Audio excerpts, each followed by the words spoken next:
They used to be a major part of society, but now they remain just a small group in our community. They're cunning, deceptive, and downright talented.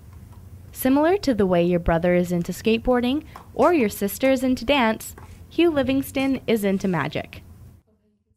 He got his first trick when he was only 6 years old and has been doing magic ever since.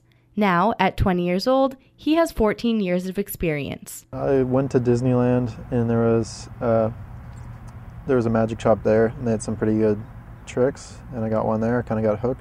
I guess I was tricked into it.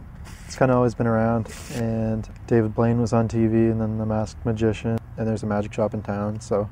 Murray's Trick and Joke Shop has been part of Hugh's life since his early days of magic. Formerly owned by Tony Ing, the shop is now owned by Murray Hatfield and Teresa Midbow. Shane King, store manager and magician, has been able to watch Hugh's progression since he was about 12 years old. He was a member of our Young Magicians Club, which also meets here at the shop. Hugh is quite an accomplished magician.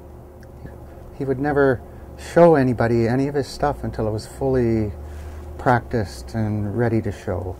So it's not like he would say, "Oh, here's a new trick I learned this morning. Watch me do this." There was never any of that sort of stuff. He seems to have mastered card manipulation. He can do things with a deck of cards that most magicians couldn't even think about.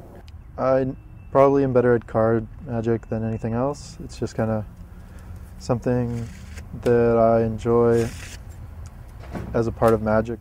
Card manipulation is another kind of thing similar to juggling, and then it also applies to the magic. Hugh's passion and growing talent has earned him much recognition, including local club awards, a winning title as Best Close-Up Performer at an international convention in 2006, and gold and silver medals in 2008.